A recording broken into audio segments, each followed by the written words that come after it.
Welcome to Irish Passport. Let's do it. Welcome to the Irish Passport. I'm Tim McInerney. I'm Naomi O'Leary. We're friends. Cahimel to Naomi. Anwar Fad Tim. This is your passport to Irish culture, history and politics. I'm recording. One, two, three. Okay.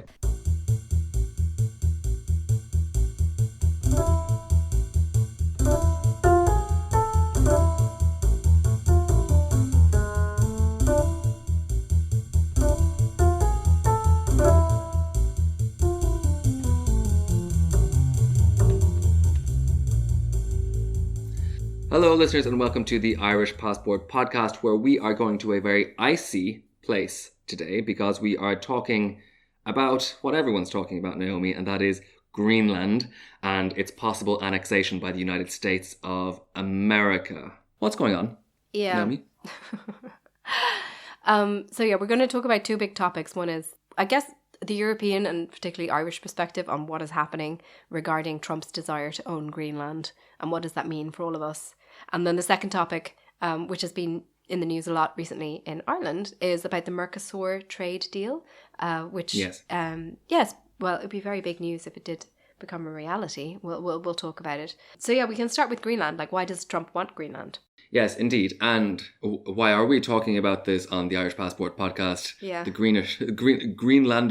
Greenlandish? How does one describe someone from Greenland? I think Greenlander. Greenlander, that's the one. The Greenlander Passport podcast, or the Danish Passport podcast, perhaps, is not usually our brief. But of course, this does affect us, of course, quite intimately. And also just like fellow human beings. I mean, well, yes, also that. Greenland is interesting in and of itself. You know, they have quite a strong independence movement. They're technically part of Denmark, but they're autonomous. They have an independence movement that's it's quite dominant in their parliament, in their politics. And in the years building up to this, I've refreshed my memory on this because I actually sent a pitch to write a story about Greenland. I wanted to go to Greenland and interview Greenlanders and write about this struggle for influence in Greenland. At that time, it was between mostly the US and China. Mm-hmm. And that, for whatever reason, I don't think it was approved because it was rather expensive to go to Greenland. But anyway, so the ice is melting and this comes with opportunities. It's kind of disastrous and apocalyptic, but it also comes with opportunities. One of the opportunities is that new potential sea trade routes may open up through the Arctic. Okay, so all of these big powers, particularly China, but also Russia and the US obviously predominant at the moment, they're interested in being able to control trade routes like that. And more than that, also denying the ability of others to control them. And the other thing that appeals to Trump, I think, is this idea that under the ice, there's all these minerals and mining opportunities, things to be exploited. This is all quite horrible for like the indigenous people of Greenland who have been, living there, with traditional hunting practices, things like that. The whole modern world has been a kind of calamity. You know, if you read about Greenland starting from most of the 20th century, really, and in more recent decades, the effect of climate change has been felt first there and hardest. A little bit like I was talking about in a recent episode about the Sami. You see some similar features there with big impacts on the local wildlife and traditional hunting practices, things like that. So there's a lot of depression, social problems in Denmark, things like that, and it's not a very nice picture. So given that a lot of people are unsatisfactory, this independence movement in Greenland has often been discussing whether or not they still want to be part of Denmark. At the time I wrote my pitch, which was a few years ago, the pro-independence faction was really pushing for closer links with China because they saw that as a way of gaining more agency away from Denmark at that time. And Denmark at that point would have been more or less hand in glove with the US. So the US would have been their strong ally. The US has a base there, and Denmark would have wanted to keep Greenland kind of under the umbrella of NATO and the US and stuff like that. Now, all radically changed because Donald Trump has gotten this idea into his head that he wants the US to own Greenland, and he keeps repeating this and he keeps saying it. And he has this idea, which he's articulated, which is that if you are unable to defend a piece of land, you don't have any right to it. So it's only those who can defend land that have a right to it. Now, alarm bells should be ringing in Ireland, as we've comprehensively covered in this podcast, because this is something that we talked about at length, but a lot of our Irish defence has been based on the presumption that no one would ever want Ireland apart from Irish people, and no one will ever come knocking. So we don't really have the ability to defend it, as we said. So this is a very difficult, a very troubling principle for the most powerful country in the world to have, particularly one that's, a big, has been an important ally for Ireland. We should maybe, people, of course, listeners know Greenland, but maybe just to map out some of the raw facts here, there's only 56,000 people, according to 2025 estimates, in Greenland. So that's less than the population of Galway City. For instance, It's like a large town in Ireland, basically. But it is covering an area of 2 million square kilometres. It's massive. It's not as big as it looks like in maps, famously, because of those maritime maps from the 16th century that we're still using, famously. But it is massive. It's more or less the size of Western Europe.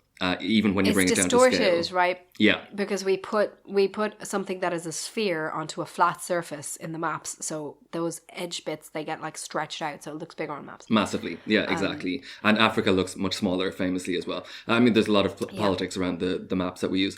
But if you do shrink Greenland, even if you shrink Greenland all the way, and it does get dramatically smaller, a fraction of what it is on a map that you'd normally see, it's still really, really, really big when you put it up against, like I say, like Western Europe. It's about the size of Western Europe. So this is a lot of land, and even though it's covered in ice, there is land under there. And of course, there are minerals, like you say, under there as well. Now, with that population of 56,000, almost 90% of that population is Inuit. So it's people who have been there for, I think, 2,500 BC. They've been there since, so a very, very long settlement. But of course, it was settled by the Vikings, famously in the early Middle Ages, who gave it that name Greenland in a brilliant piece of historical lore. It's not lore, it's true. They gave the name Greenland to sell it to settlers because nobody wanted to go there. Because they had Iceland, and they were like, no, you don't want Iceland that's covered in ice. It was Greenland is lovely, but of course it was opposite. Iceland was the green one, and Greenland was the icy one. And it has been unified with Denmark since 1814, and it's been kind of settled and colonized by Danes and Norwegians since the 18th century. But the Danish descended population there is only about 7-8% at the moment. So it's a really interesting kind of geopolitical area in terms of the world and in terms of European identity as well. Yeah, definitely. People are speculating and theorizing about what on earth is going on here. Why has this idea embedded itself in Donald Trump's mind that he wants Greenland? And one of the theories is that it just looks really big on the map. So if he were to make it the US, then the US would look bigger because he's, got the kind of real estate idea. And then because he gives different reasons when he talks about it. So sometimes it's like, we need it for defense because the Danes can't defend it. And so we need it for the US defense interests. Or sometimes it's about the minerals and kind of like the justification changes. Yeah. So we're not really sure.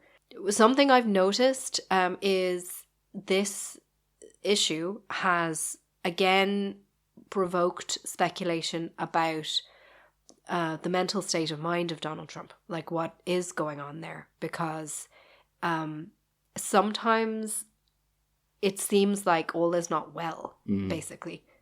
Given the fixation on certain topics, this almost megalomania, the idea that the idea that he's almost like a monarch and he can get whatever he wants, because he's the president. And he's always had the tendency a little bit to ramble.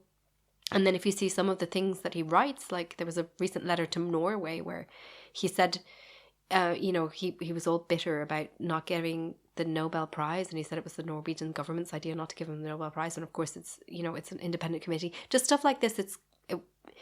It has raised a lot of speculation about his mental capacity, basically. And it was funny, I was doing a spot on TV earlier today for Irish TV, and that was like the first thing that the presenter asked about was like, is he in his right mind? Or is this like age-related decline?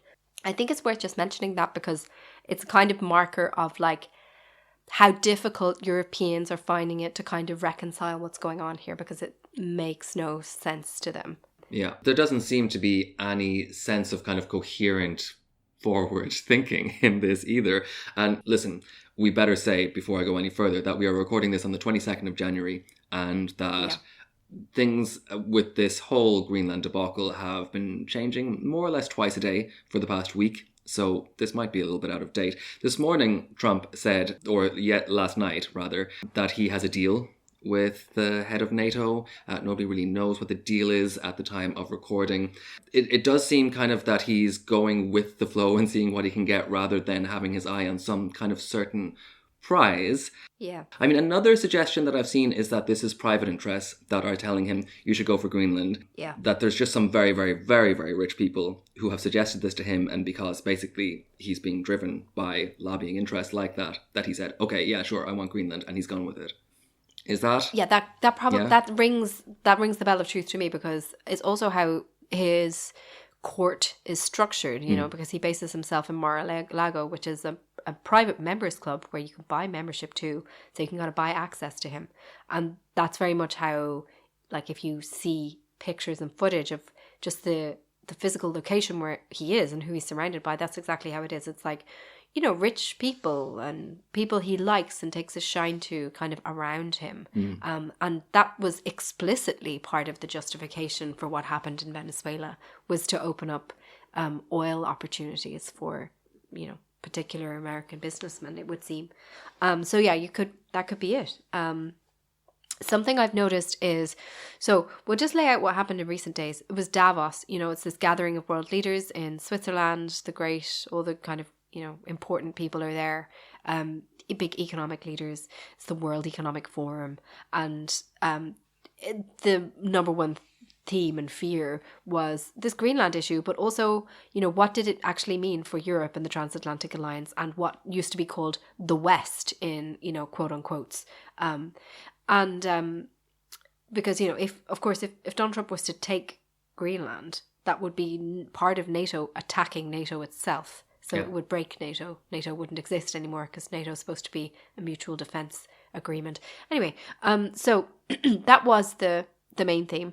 And because Trump had been stating that he was going to take Greenland, and then when Europeans sent like a handful of troops to Greenland, which actually had the stated purpose of ensuring it could be properly defended for NATO, so something that was supposed to be something that Donald Trump wanted, this seemed to anger Trump, and he threatened or announced a retaliation of 10% tariffs on the countries that were denying him Greenland, all the European countries.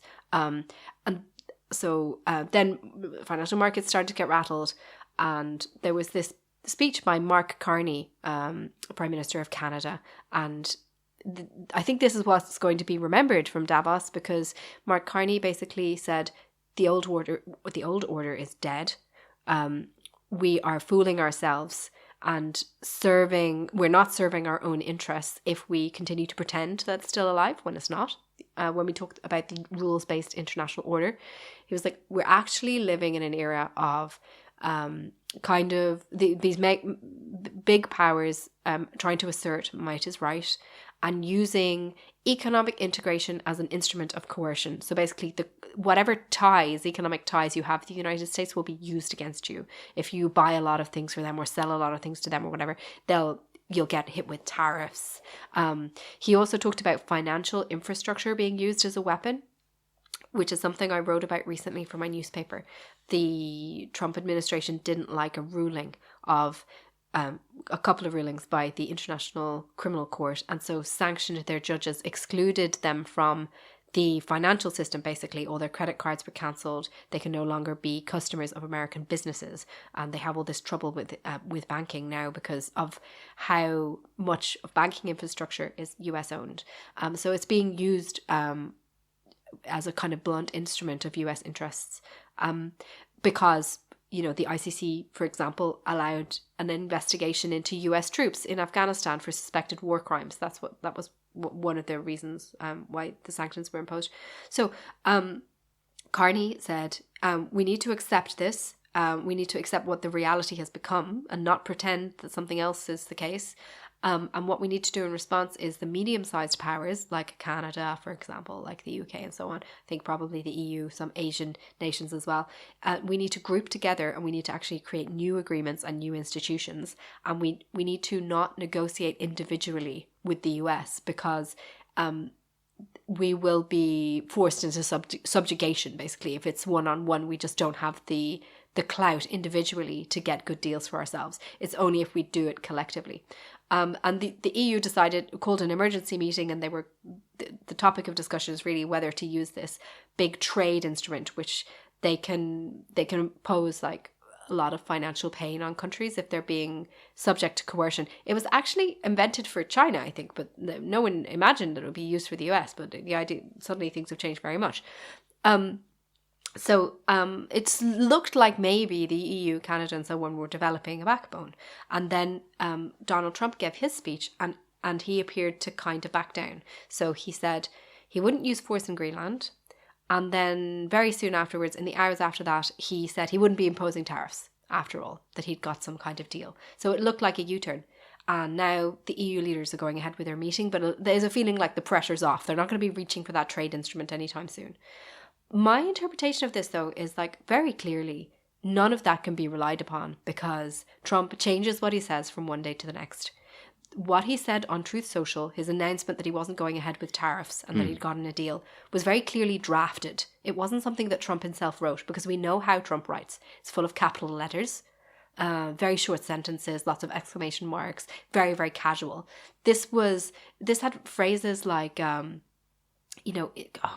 it pertains to Greenland, things like that. It said stuff like that, and it was like, Trump does not write like that. Yeah. So this was something that had been drafted by a team. So clearly, I think the potential for trouble on financial markets got to his administration. Whether it got to Trump or not, I don't know, and I don't think anybody knows. And we will I would expect he'll be back on this theme next week, because that's what we saw with the whole tariffs thing last year, where the tariffs were off. So, we just can't predict what the next post on social media will be. Yes, and this has been a glaring issue basically since 2016, that we wake up to headlines saying Trump says that, insert statement here, and the politicians and the media, I suppose, have no chance but to react to statements like that in the traditional way, which is to take them seriously, to consider them, it comes from a world where statespeople, gave these weighty, considered words about things, where one word, meant a lot because the adjective that was used was so carefully chosen that, it has a million different applications or insinuations or whatever. This is not what we're dealing with here. And of course, everyone knows that, but we just don't really have the intellectual, I suppose, infrastructure to deal with a kind of childlike toddler engaging with that same the stuff. President of the US. Yeah, exactly. We don't, that's exactly it. We don't have the patterns of behavior of knowing how to respond to this kind of volatile inconsistency. Yeah. Now, I actually have to make a shout out to our patron, Deborah, because Deborah asked us to talk about this a few weeks ago, actually. Deborah on the ball. Deborah wanted us to know if Europe was even in a position, militarily or physically, to put up a fight against America if America just went and took Greenland. That's one thing to ask. And also another question I would have is, would America allow that to happen? If force was used in Greenland, is there any appetite in America, left or right, for that to happen amongst, the rest of the governing body or population? If they even have a say at this stage. Well, I think I'll take the last bit first. Yeah, sure. This is what puzzles, I think, a lot of people in Europe, because there doesn't seem to be much of a reaction within the US to what's happened. The intervention in Venezuela was not approved by Congress. I don't think Congress was even consulted or asked, but there wasn't much of a reaction to that fact. So it was done on executive order, just, like a monarch basically saying it shall be so. And so there isn't oversight. The usual institutions are not working. And don't seem to show particular energy to change that. And it's the same with the people, they're not don't seem that worried. I still see, you know, a lot of concern about what ICE is doing in Minnesota and things like that. You know, it's all very domestic, and you could see that in Trump's speech as well. When Trump came and made his speech in Davos, the first, I don't know how long, almost 45 minutes of it was entirely dedicated just to the US economy, how great the US economy is, what wonderful things he'd done. It was entirely for a domestic audience, and it was a real like a brutal reminder that all this stuff that the world is concerned about, and particularly Europe, is this kind of existential stuff for Europe, is a completely secondary consideration domestically in the US. Like, are they even noticing what Trump is doing about Greenland? You know, it's kind of like an obscure issue. Foreign policy is not that high up the priority board. Yeah. Yeah, it's the privilege of being a really dominant country. If you're a very small country, what other countries do and have to say about you and their positions are of enormous consideration because they're going to affect you. But if you're this big superpower, you don't have to care about what others think. This was something we saw during the whole Brexit process. I remember saying this again, like that the British had lost the privilege of ignorance. Basically, they'd lost the privilege of ignorance, of not knowing what their neighbours thought or the histories of their neighbours about things, because they were no longer in the powerful position that they were in before, where they didn't need to care. And I suspect that may happen to the US. It's currently a privilege that the people in the US enjoy, but it's being governed so recklessly and without regard for the self-interest of the US that, you know, that I don't know if that's guaranteed forever. I don't think it can be assumed that it is, because things can seem very permanent and then suddenly things can go downhill. I don't think that the superpower status of the US is guaranteed forever by any means. All empires fall. So one thing that was one thing I noticed about the speech. One was how domestic focused it was. That was such a reality check. And the other one is, although I did say that you have a lot of people speculating about the mental state of Trump, that is true. But at the same time, it was a far more ideological speech than we would have seen in his first term. In the first term of Trump, it wasn't that clear what he believed in at all. He was still really vague, you know, like how Republican was he really, and what was his actual kind of what were his beliefs? What was his belief system? What was his ideology? In the gap between the first and second terms, a network behind Trump has developed a consistent ideology, which is beliefs, and Trump articulates them in a much stronger way than he did before. And they're very frightening beliefs to me. Okay, so it's one of them is might is right. That's one of the beliefs.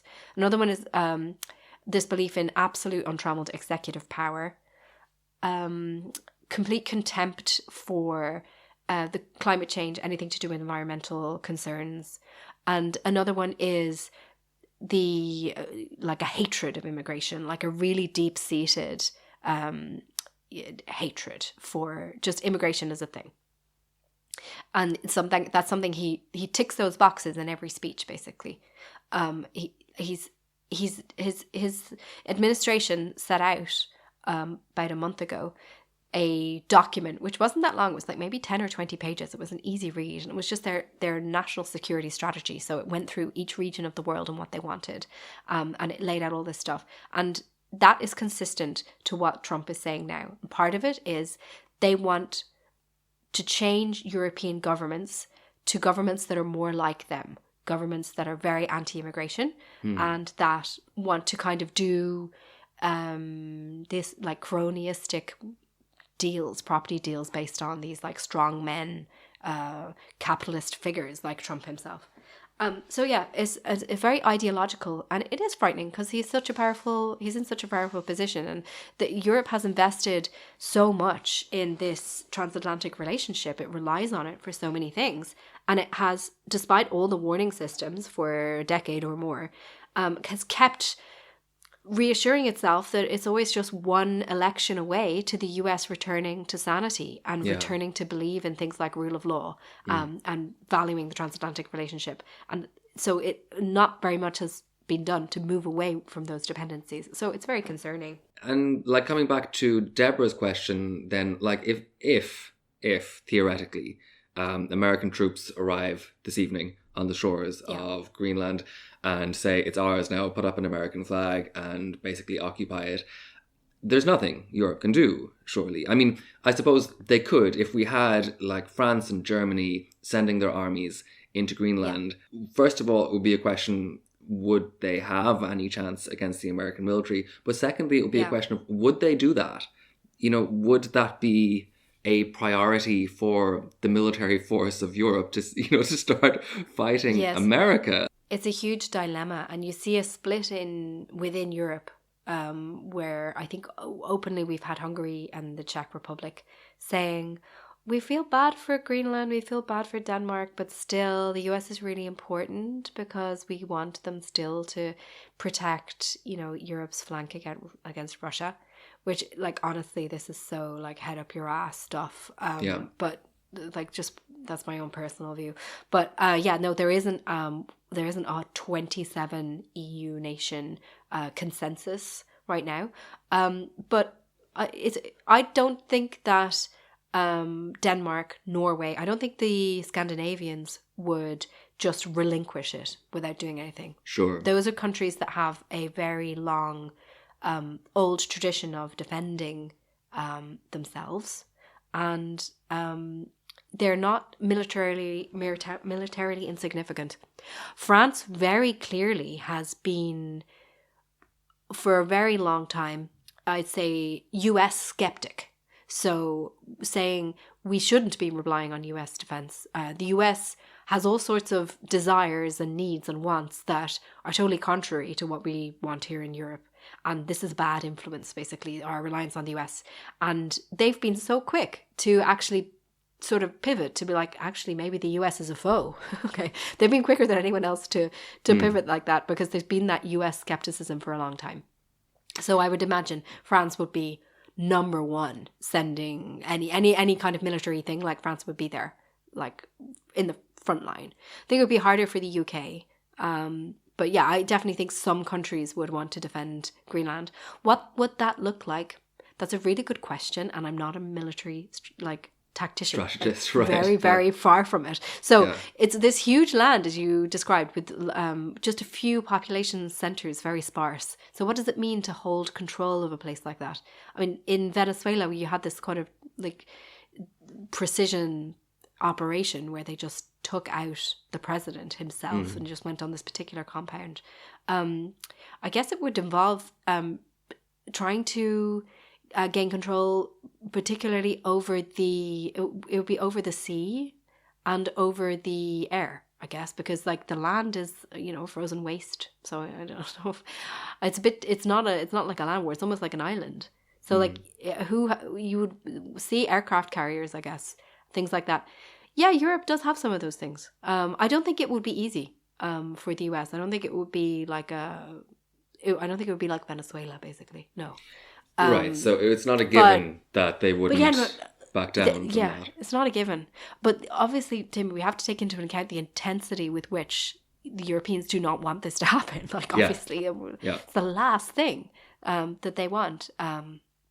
But there's a certain point where you can't set precedents. Like, you can't just relinquish huge territory to people who just demand it meanly and say they're going to do mean things if you don't give them. So it's not an easy question to answer, but I don't think that there would be zero defense. No, I don't think it would be easy for the US. And could the some European powers defend it against the US? I think it would be ugly. It would be ugly. I've no idea. Where would they even strike? I think it would be something like a naval blockade or something. I've no idea. Like you say, it's the last thing that Europeans want. It's the last thing that a lot of Americans want as well, whether they're able to say it in policy or not. But of course, there must be hands rubbing together in Moscow right now. I mean, it's almost as if this whole thing was designed by Putin. Like, America and Europe going to war in Greenland. You know, like, it's almost it's NATO too on the nose. Yeah, just self-destructing in a kind of cartoonish way. Like, it's like wish fulfillment sci-fi for Russia. Yeah. Like, it actually is, which is a little bit too much. I mean, it lends questions about whether could they possibly have a finger in this pie? I don't know, maybe. Oh God. There, you know, Fiona Hill. Fiona Hill was some kind of an advisor in Washington. She's actually British though, and she was kind of up close and personal with I think Trump won, the Trump administration, the first one, and she gave testimony, I think in Britain, I think before parliamentary committee or something, and really concerningly, like a few years ago, she said that there had been this idea of a deal between Washington and Moscow, and part of the deal was like, okay.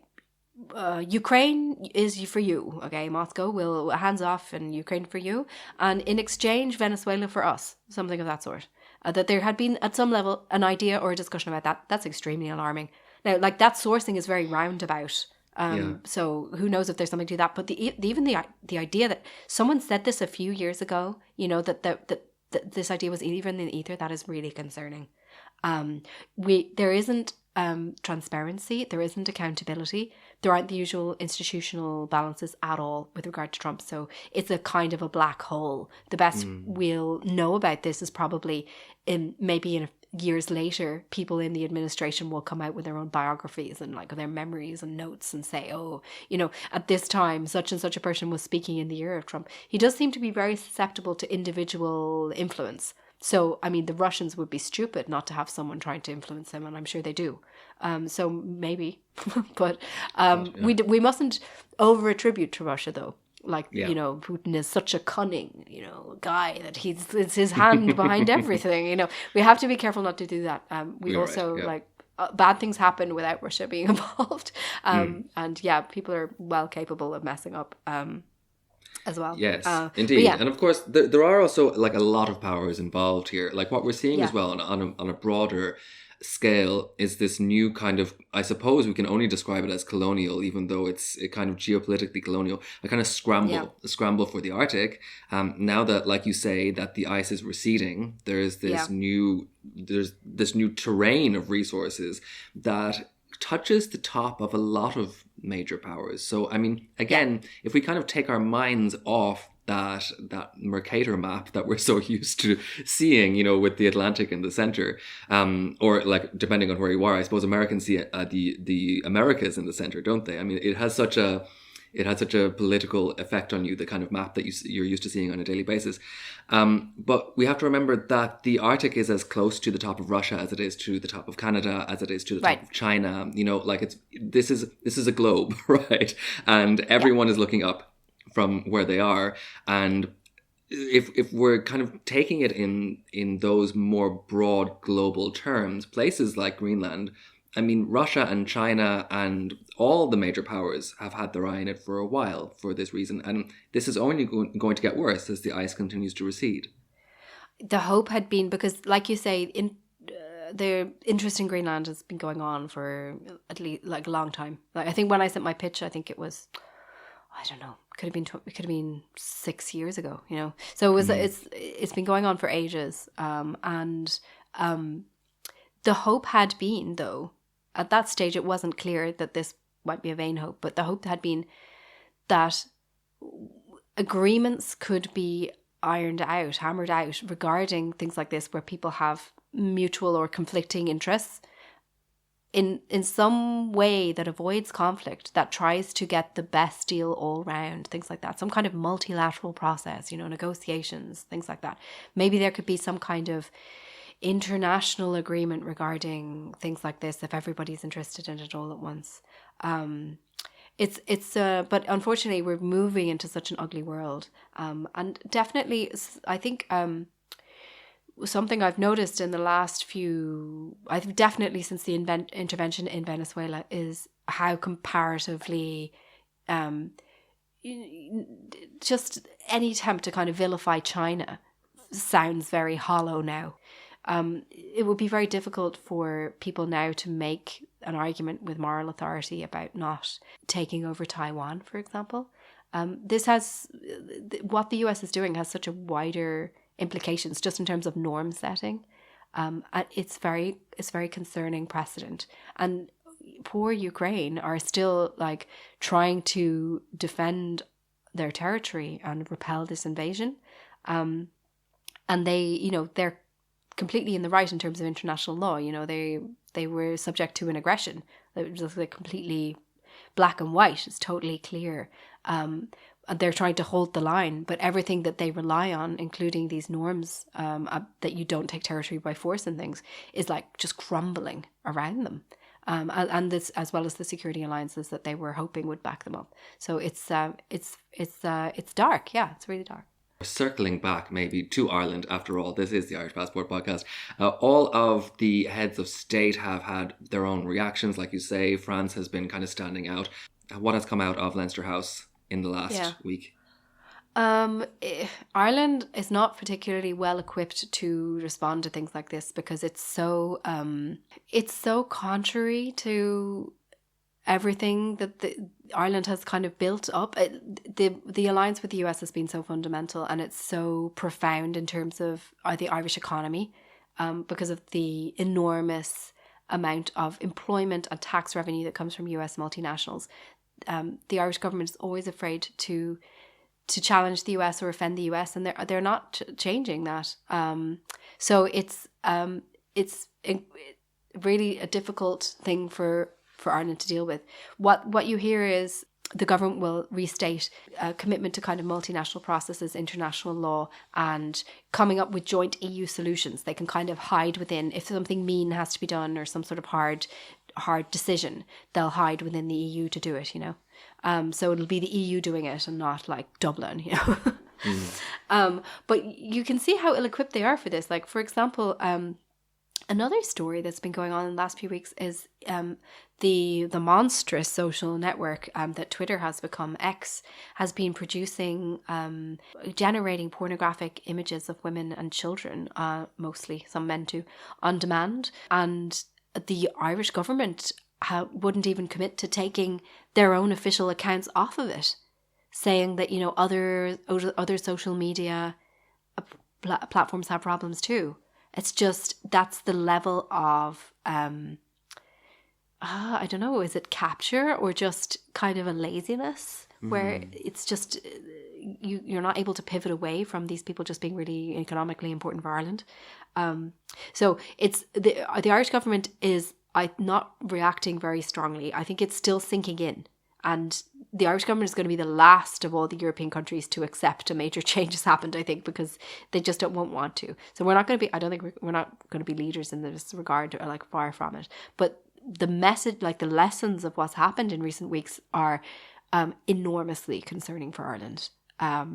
Like I've said before that Donald Trump could cause a recession in Ireland with the stroke of a pen, just by deciding to repatriate multinationals or changing something to do with their tax or whatever. That could happen very easily, and he would do it so lightly. Clearly, if he just crossed his mind, he might do it. On a Tuesday, he might make up and just kind of on a whim do it.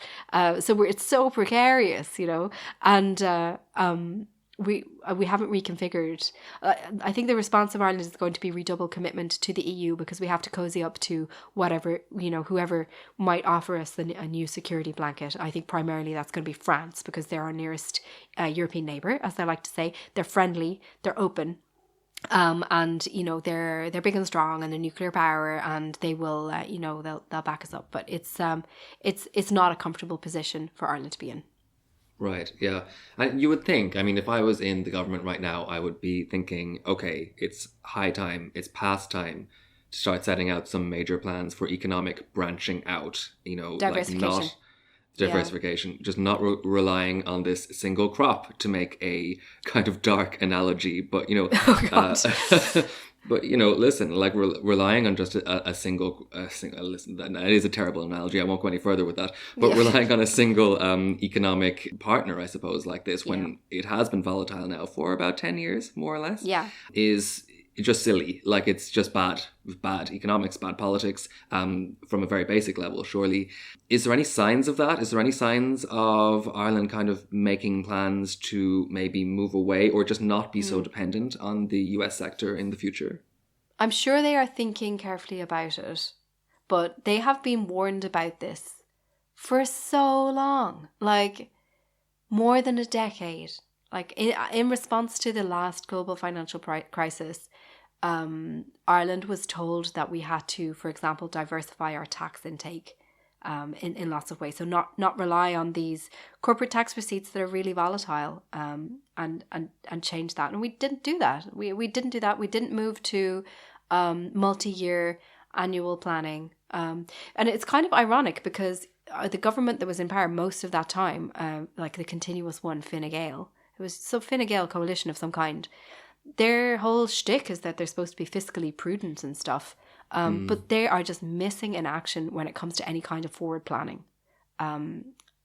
Maybe they don't mind claiming the mantle of like, we will cut things, or we won't spend that much, even though that's not really that true lately. But the whole forward planning thing is just, it's so absent. It's a void. Like, I could go on and on about this, but one of Ireland's major something that hampers Ireland's development now is our lack of particular infrastructure, things like a metro to the airport, roads and public transport, and even stuff like the electricity grid, houses, things like this. Homes. We can't cope with, we can't cope with the growth, right? And part of the reason for that was lack of planning. And when it was really cheap to borrow money, when interest rates were like zero, and it was basically free to borrow, we didn't, because our government stuck with this idea about fiscal prudence and not wanting to take on debt, like way after they should have pivoted. So we didn't borrow when it was cheap to, and now it's more expensive to borrow. We've belatedly caught up, and we're like, oh shit, we need all this infrastructure. Oh crap, we need all this infrastructure, and we're borrowing and trying to suddenly build, and now it's causing inflation and everything's more expensive. Sorry, that's a side rant, but I think it's kind of symptomatic in how slow our government can be to react. We're very reactionary, we only come around to events like way after everyone else. So I wouldn't expect any like sudden moves from Dublin. Yeah. And this is, listen, this is kind of the stuff of moaning at the bus stop, right? We, like you say, we could go on for ages kind of talking about that. Oh, those bloody politicians, good for nothing. What have they done for me lately? It kind of gets into that very quickly. But when it's, when we look at situations like this, or looking at the world that we're going into, this is really urgent now that this stops, surely, because it's not that we need the infrastructure now, it's that we needed it 10 or 20 years ago. Like, we're already struggling, without the infrastructure that we needed 10 or 20 years ago. And what's happening now is that the little bits of infrastructure that are being proposed are not going to happen for another 10 or 20 years, which really puts the basic infrastructure of the country 40 years behind. Like, that's not okay. Like in a developed nation, surely, and especially not one with so much income as the Irish state right now, that just billions flying into it from tech companies. Like, this is kind of a case of urgency now. Like, nobody has a home, there's no public transport, there's no police, there's no roads. Like, this is now, right? And delivering maybe what we need in 20 years rather than delivering what we need now 20 years from now needs to be, surely, this almost seems like an economic emergency for the country if it's not going to completely go under. I'll just say two things. So one thing is that I was working in Ireland without any break between like August and December, so I was like 100% based in Dublin. And something that I observed is that things have improved a lot. So there has been infrastructural improvement, there has been improvement on public transport, there's been a lot of improvement on things like having nice streets. So streets are nicer to places to be on in Dublin. There's things like benches, pedestrianisation, it's less car dominated, and all of that stuff is really, really noticeable if you've been away for a while and then you come back. Maybe if you're there all the time, you don't notice it as much, but it definitely has happened. So I don't want to completely remove any credit at all. There's obviously these big huge like failures in terms of massive infrastructure, things like the lack of metro as we've gone on, the housing crisis and so on.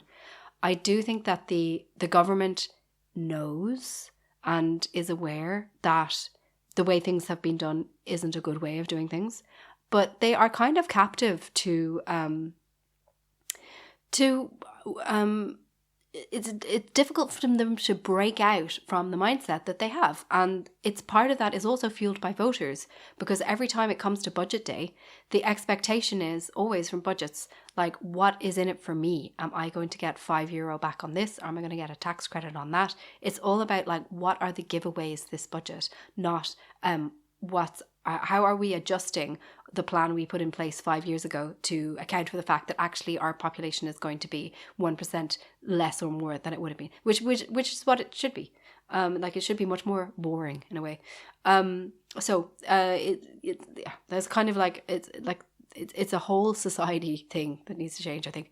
Sadly though, my newspaper around the end of last year, they asked me to make predictions for 2026, and I can't remember what I came up with. I can't remember all of them, but one of them was like, I don't think that the economic good fortune that we've been enjoying is going to continue, because basically the kind of crazy growth in stock markets, particularly in the US, is just not based on anything fundamental. It's based on a big AI bubble that's like just burning through money without getting any returns.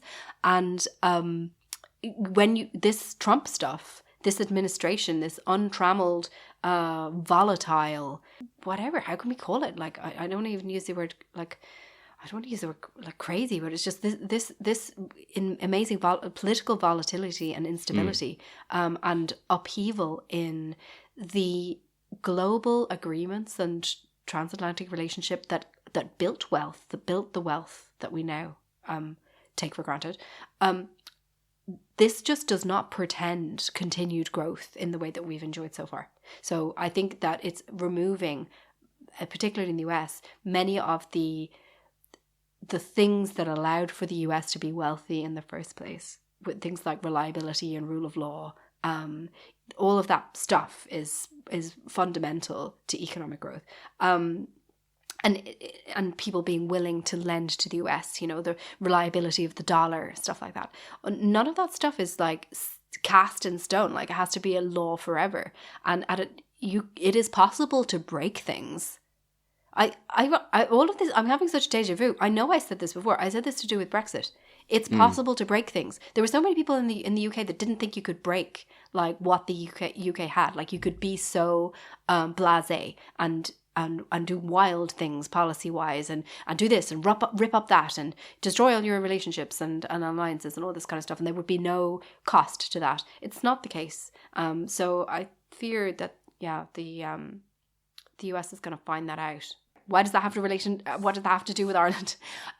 Our economic growth is tied to that. So I basically think I think we're going to have maybe some kind of crash. And so I don't think the years of prosperity we have much time left in them, basically.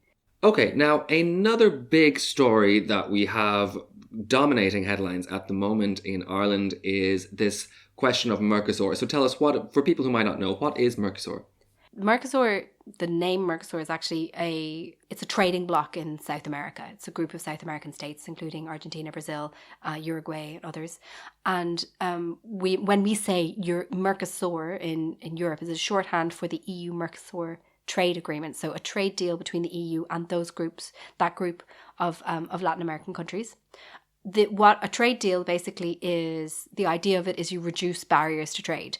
The tariffs, the things that we've become, like, so we mentioned on the podcast more than we ever believed we would, you get rid of them. So the idea of this trade agreement is you wouldn't have tariffs on things like cars anymore going between Latin America and the EU. You mutually drop them. Pharmaceuticals, tech, all kinds of products. And the idea is that then it's mutually beneficial, so you sell more to each other. Now, this trade deal has been under negotiation for like 2 decades. So it's been going on and on. And the headline last week was the big news that the European leaders, so the 27 countries basically, had decided to approve it finally. It's approved on the Latin American side, so they want it, but Europe has been dragging its feet for a very long time. And this was big news in Ireland because in Ireland it's this sort of it's a controversial word. It's almost like a boogeyman. The name Mercusor, it's it evokes something like sinister. I don't know. And this is largely to do with agriculture, as I understand. Exactly. One of the things that it would be easier to do would be to sell, for example, beef from Brazil or Argentina into Ireland under this trade deal. And that is very disturbing to the industry lobby that represents Irish farming, because they fear competition from cheaper meat. And what they'll say is that we don't want this because places like Brazil use a lot of pesticides. They follow farming processes that aren't as strict as ours, and they're allowed to use all these pesticides that we can't use. And also the production of things like beef in Brazil is causing deforestation of the Amazon. So this is environmentally bad if we increase demand for those products. So they're very against it, and the lobbying is very, very powerful and very effective.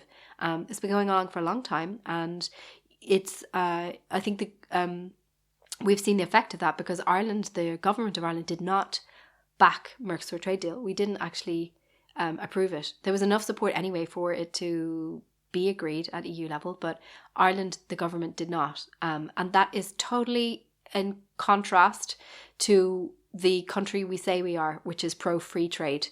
We say we are a pro-free trade country, but we did not act in that way in this instance. We were one of a very, very small number of EU states to oppose it, because it's politically difficult for politicians. It's a lot of it's been made something very spooky. People are very afraid of it, and the idea is that it would destroy farming communities. Like, it's the claims about it that are made about it are very, very large. There you have it. Let's look at that for a moment. I mean, there has been huge protest about it in France as well. The farmers have, in particular, driving tractors to Paris and stuff. Are these claims justified? I mean, how much do we really know about these claims and like the actual effects that this is going to have? It depends who you ask. We don't. It's such a huge thing. I mean, we're talking about something that affects the economy, like across the economy, and we don't always know what the effects necessarily going to be. The growth in different industries, whether our products will find markets there or vice versa, it's not always 100% predictable. Some say, so supporters of Mercosur point to a previous deal with Canada where the same warnings were made, but you did not see Canadian beef flooding Irish supermarkets. You know, people still want to have Irish beef, and it's still much easier to get in Ireland than it is Canadian beef. So there are people who are very skeptical about those claims and don't think that they are warranted. Or they say you need to balance those claims with the benefits that there are for the Irish economy. So Ireland is a massive exporter of things like pharmaceuticals. Our economy is very, very far from being agriculturally based as it once was. That's just a minority of our exports. So we would have much to gain, argue the proponents of Mercosur, by being able to export our own stuff to Latin American countries, including our agriculture, including our milk and our beef and all this kind of stuff. So they argue we should see this as an opportunity, not a threat, and that overall the Irish economy will benefit. So those are the kind of 2 points of view. Now, there was the big news that the EU countries agreed it, but like everything in the EU, it takes forever. It's a complicated process for things to be definitively agreed. And there has now been a major setback because there was a vote in the European Parliament that very narrowly, just by 10 votes, voted to refer the Mercosur agreement to the European Court of Justice. So a judicial review basically needs to be seen by the court. And you know how things are with courts, these kind of things can take 2 years or who knows how long to look at the legality of it. And it was really interesting to see the breakdown in votes. Most Irish MEPs voted in favour of doing that. So most of them expressed opposition to the Mercosur trade deal in that way. You just had a handful. One Fianna Fáil MEP voted not to do that. And I think it was 2 Fine Gael ones, which kind of shows, that shows how politicians feel they need to respond to the fears about Mercosur. The lobbying about it has been extreme, basically. So that has put it on the long finger. Now, it's worth pointing out, I think, that this story and the previous story we were talking about are not unrelated. Ireland right now is losing what it had counted on for a long time, which was a reliable relationship with the United States, this major economic power. And what were we talking about? We were talking about the need for diversification of the economy, right? So what many people argue right now is what the European Union needs to be doing is increasing trade and increasing political alliances, they often go hand in hand, with like-minded countries that are not the United States. So building stronger relationships with other parts of the world. And countries like Spain, for example, have been banging the drum for years, saying, we don't need to look very far. The Latin American countries think like us. They have very similar legal systems. We even share a language. They're democracies and we are like-minded. We don't need to go as far as Asia, for example. We just, they're right here. And the first thing we need to do is agree the Mercosur thing, because we've become a laughing stock, basically, they say. It's been gone on for 20 years. And, they're losing patience with this and it's ridiculous.